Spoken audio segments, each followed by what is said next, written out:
I've reached my breaking point and can't take it any longer. I've been head over heels for this woman for what feels like ages, maybe even a few years now. I'm torn between letting go of these feelings or trying to build something with her. I first met my ex-wife, who happens to be her sister, when I was 24. Our relationship progressed rapidly, and by the time I was 27, we had a son and a daughter, and were married.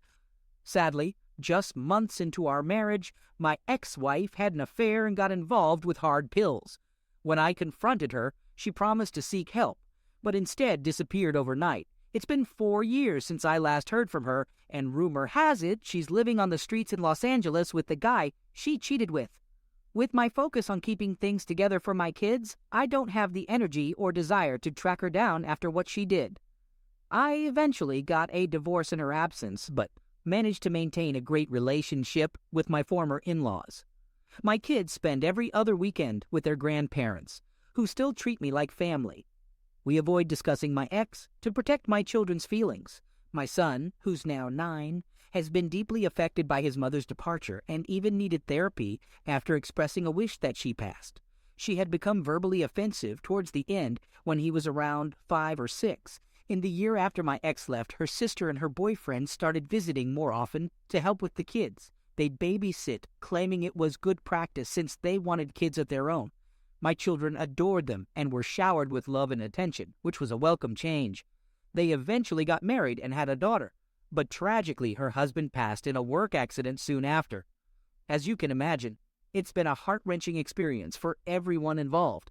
Taking a cue from my sister-in-law, I started looking after her daughter to give her some much-needed alone time. She's been attending grief counseling for a while, but still wears her wedding ring and can't fathom dating again. We often talk about her late husband, and although she's in a better place now, she's still very much in love with him. I can't even begin to comprehend that kind of pain. Over the past couple of years, we've become more involved in each other's lives. My kids adore their aunt, and she comes over for dinner a few times a week. Our daughters have grown close and enjoy spending time together, often having sleepovers. While I've moved on from my ex, the fear of dating someone as dangerous as their mother has kept me out of the dating game. I'm not sure when it began, but gradually I started developing feelings for my sister-in-law. She's an amazing mom, considering everything she's been through. She's one of the kindest people I know, and her sense of humor never fails to make me laugh and feel happy. I then realized I was physically attracted to her too. I've always felt a bit guilty about it, given that her late husband was a good friend, and she's still grieving, so I've kept these feelings to myself. Since the pandemic began, we've spent more time together due to social distancing and losing touch with others. Oh, we've never talked about anything romantic, and I try not to flirt. But last week, after the kids went to bed, I made us a few drinks, not enough to get drunk, and she decided to stay the night, so I slept on the couch. The next morning, I woke up to breakfast, and the 4 of us felt like the perfect family I've always wanted. She even kissed my forehead, which she doesn't usually do. I didn't say anything, but after she left, I found my son quietly playing with his toys in his room, looking upset. When I asked if he was okay, he told me straight up, like only a kid can, that he wishes my sister-in-law was his mom. I sat down with him and asked why he felt that way, and he listed several reasons. She's nice to him, never yells, and he enjoys seeing her at his grandparents' house. He also mentioned that they draw pictures together, which I didn't know. Hearing all this made my heart melt even more for her.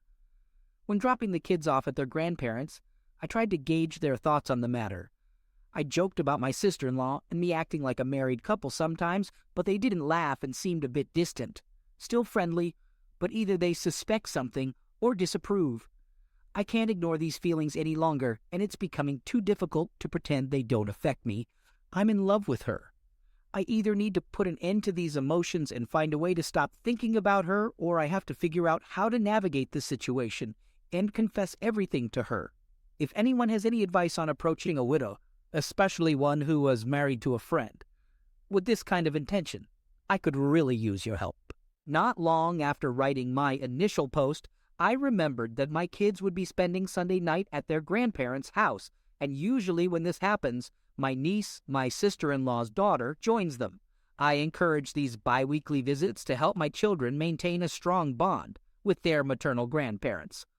My sister-in-law allows her daughter to go because she loves playing with my daughter. That's when it hit me that we'd both have a free night. Normally, I just play video games or hit the gym, but I thought it would be an ideal chance to spend time with my sister-in-law without the kids around. So I texted her, "Hey, the kids are away this Sunday. How about we grab dinner?" I suggested a fairly upscale place that had reopened for outdoor dining a couple of months ago. We'd never gone out to dinner before and were rarely alone together without a child nearby. She agreed, and my nerves kicked in as I realized I'd have to face my feelings. I asked if she'd prefer to meet at my place and take one car or meet at the restaurant, and she chose to come by my place first. I made an extra effort to look presentable, dressing up, but not too much.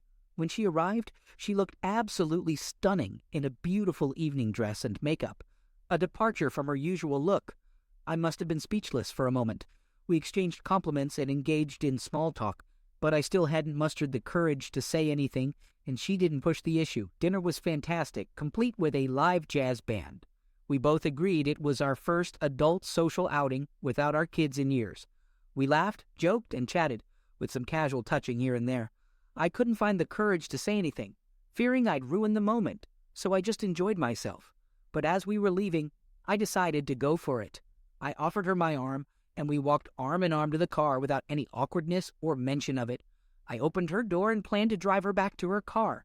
As I opened the door, she stopped me, looking a bit nervous, and told me she wanted to kiss me. There was no alcohol involved at dinner, so this was all her. I pulled her close, and we kissed. It's hard to describe how incredible it felt to finally touch her.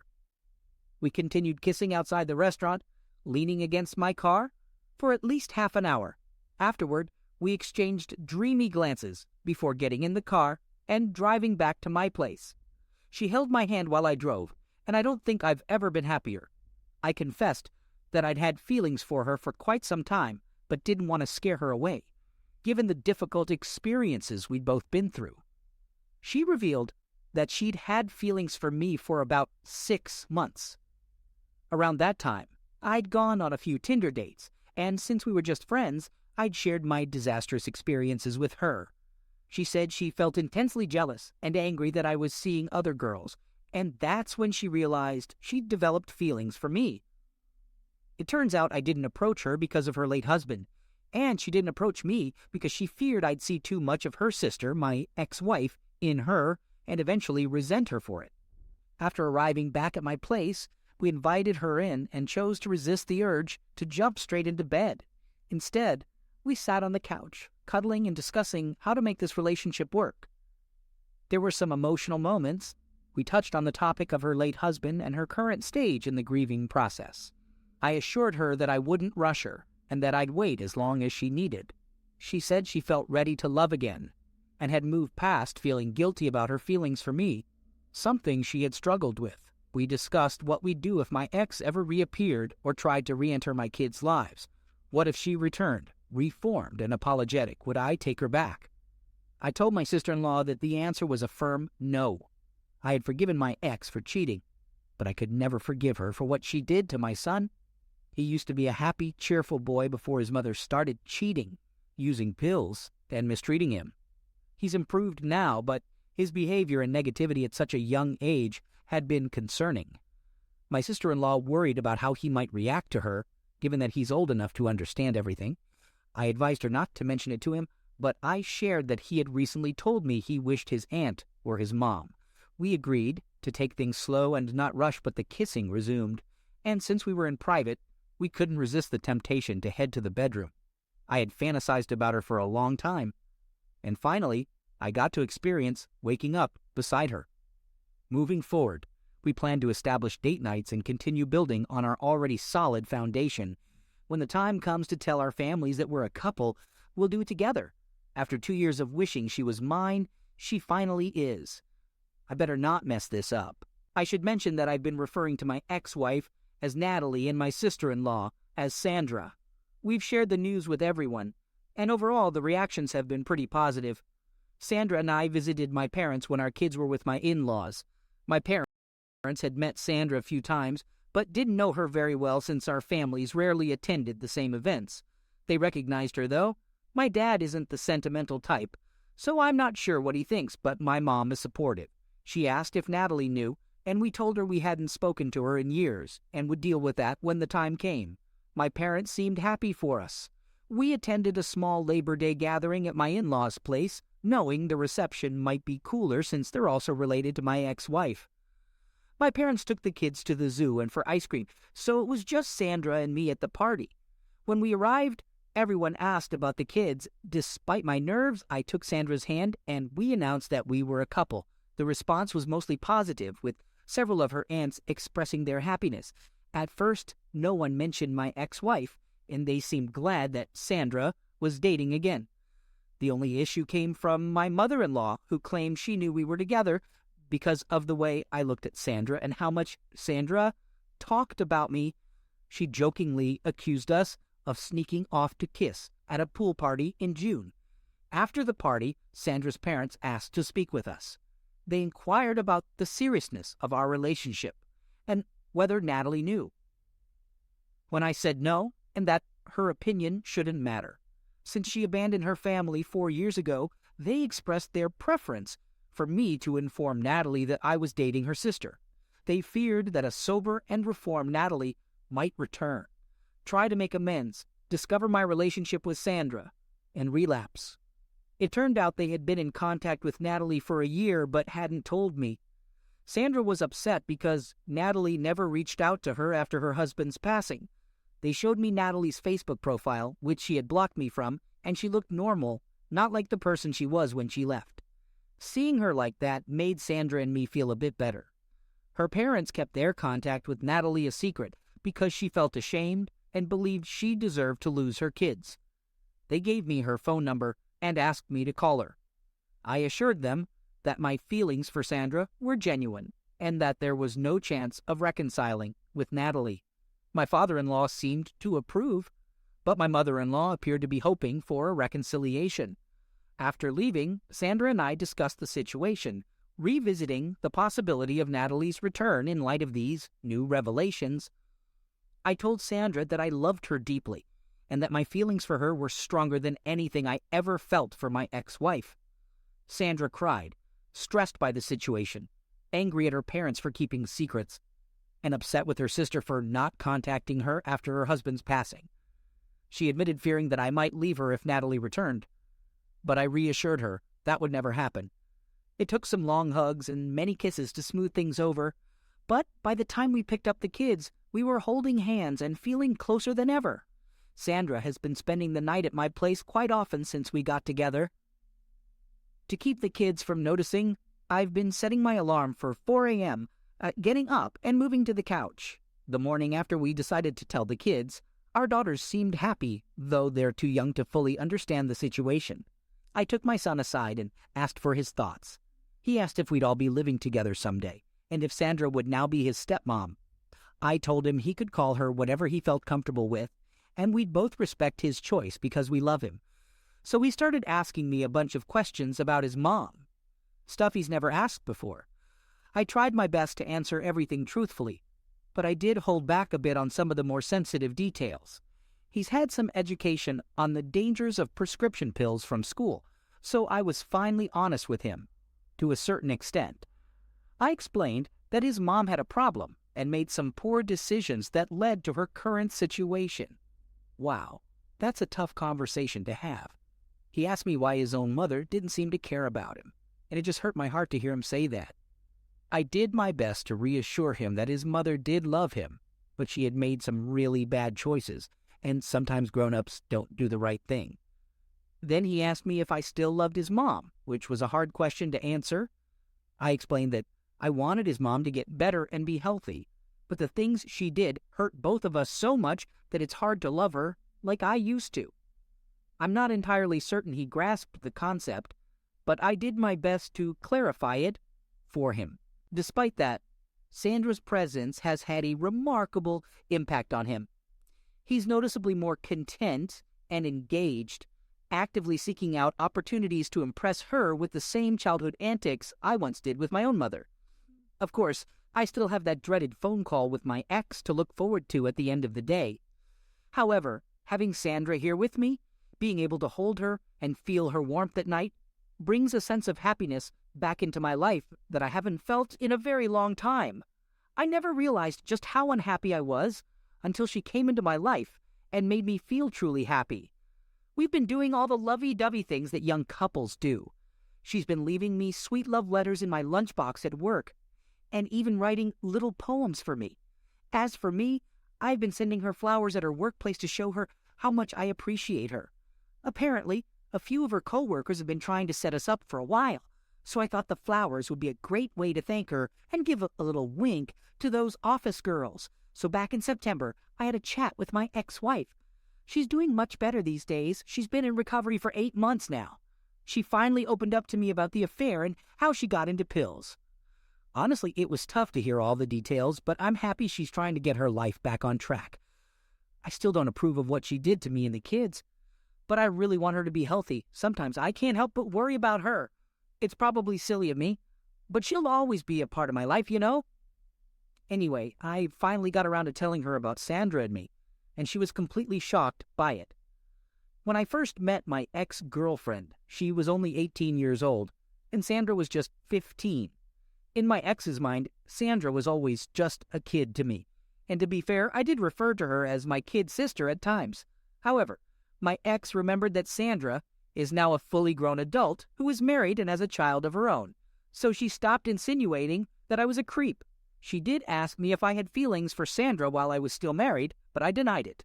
We also talked about the kids, and my ex was really regretful and crying throughout the conversation. She has no idea how she'll be able to face them again. I wanted to say something reassuring, but I don't want to give her the wrong impression that I want her back in our lives. I'll be cordial and friendly, but I won't be foolish. So, me and Sandra were having a good chat the other day. I wasn't trying to be nosy or anything, but I couldn't help but overhear some of their conversation. It seems like they were talking about Sandra's husband, who my ex has apparently been up to no good with. Long story short, my ex got himself arrested for breaking and entering and spent a few days in the slammer. Sandra didn't even know that he had passed until a couple of weeks after the funeral. She didn't want to say anything because she thought it would just make things worse. Anyway, on a brighter note, things have been going pretty well with Sandra, her 3 kids, and myself. We've been spending a lot of time together, and it's been such a blast. My son and daughter are loving all the attention they're getting, and I'm having a great time learning more about my little niece. Life's definitely busy, but it's good. To be honest, not much has changed since my last comment. If you have any questions or comments for me, feel free to ask, and I'll do my best to respond as soon as I can. However, I must warn you that my workload has increased quite a bit during this season, so I won't be able to be on here as much as I was before. On a more personal note, I just have to say how happy I am with my romantic partner. It had been so long since I had been with someone that I had forgotten what it felt like to be in love and feel loved. But now that I am, it's crazy to think how lonely and miserable I was before. Heck, we even played Scrabble last night, and it made me ridiculously happy. It's hard to believe that almost a year has passed since my former sister-in-law, Sandra, started dating. But now, here we are, living together and happier than ever. We're actually on the hunt for a new home, which is super exciting. The best part is that our kids are reaping the benefits of having 2 parents who are totally invested in their well-being. Our daughters have even started referring to each other as sisters, and my son is just as much a part of the family as anyone else. It's funny, though, when he talks to his friends or teacher, he calls Sandra Mom. But when he's talking to her directly, he still refers to her as Auntie, and our daughters call me Uncle, too. It definitely throws some people for a loop, but it makes for a great conversation starter. I haven't really spoken to my ex-wife much lately, but we've heard through the grapevine that she's doing much better. Apparently, she's landed herself a pretty decent job, snagged a boyfriend, and is managing to keep herself out of trouble. As much as I hate to admit it, the idea of her coming back into my children's lives isn't completely off the table. I mean, if she continues to keep herself on the straight and narrow, it's going to be a lot harder for me to deny her visitation rights. This isn't just a matter of what's legal, but it's also a matter of doing what's right. Sandra and I aren't exactly thrilled about the prospect of her re-entering our lives. but it's not like it's going to happen anytime soon. We've got other things to worry about for now. Sandra and I were worried that my ex would come back into our lives, but luckily, my parents have stopped meddling and haven't pushed for it. Now, our kids spend weekends with them, which gives us a chance to have some quality time together.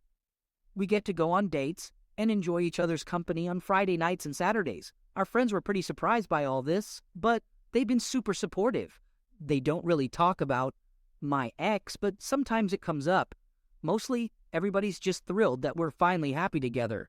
Oh, I forgot to tell you about one side of her family, her late husband's family. Her daughter, as you can imagine, still meets up with them frequently, and they are totally cool with our relationship.